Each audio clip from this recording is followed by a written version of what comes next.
What's up, Internet? This is Rod from TechGuysSmartBuy.com. Today we're talking about 7 things you need to know about the Galaxy S20 line before you pre-order. This is in no particular order, by the way. One of the highlighting specs is that the fact that this has a 120 hertz refresh rate on its display. But you can only get that full 120 hertz refresh rate if you drop the resolution down to full HD plus, a little over 1080p. So you can't take full advantage of the QHD plus resolution. If you do that, then you drop back down to your standard 60 hertz. Current rumors say that there is an update or a fix coming that should be out and about maybe within the next 3 months, depending on how fast Samsung can put it together. Gone is the Bixby button, so no longer having to be forced or have to choose between using a dedicated virtual assistant, but those of you who maybe use that sparingly. So Verizon uses millimeter wave, or as they call it, ultra wideband 5G for their 5G. So for some strange reason, the standard S20 does not offer that. You'll have, if you're on Verizon, you'll have to go with the S20 Plus or the S20 Ultra, but you can wait a little bit, and a standard S20 is coming that will be completely supported sometime in the second quarter. So the S20 line will be the first to bring 8K video, 8K at 24 frames per second, to smartphone, which is amazing. But if you plan on picking one up and going straight to 8K video for any and all your video needs, you're gonna need, not preferred, you're gonna need a micro SD card.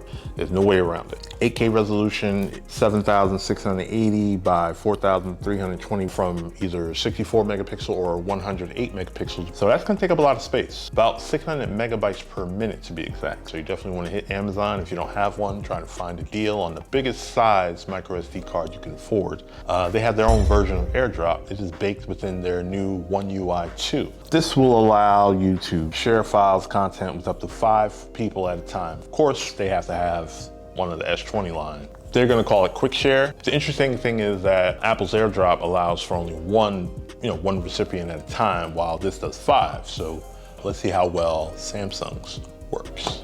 So Google Duo is now built into the phone app. So if you haven't used Google Duo, it is a great FaceTime alternative. It allows you to do video calls, video messages, auto-focusing, following, all that cool stuff. The cool thing here is that for the S20 line, this gets to boost up to 1080p. Every other phone that uses Google Duo will be getting bumped down to 720p. And last but not least, Google Live Caption is no longer a Pixel exclusive. First popped up on the Pixel 4, and now it is on the entire S20 lineup. So what it does is give you a pretty accurate version of closed caption, built system-wide, that will attach with anything you're watching, whether that be YouTube or Netflix or different things, for about 85–90% accuracy. And thanks to its processing power and its RAM, it does all this on device. You don't have to worry about sending stuff to Google servers, just like it does on the Pixel 4. So there you have it. Those are the things that we found. Let us know in the comments if there's something we may have missed,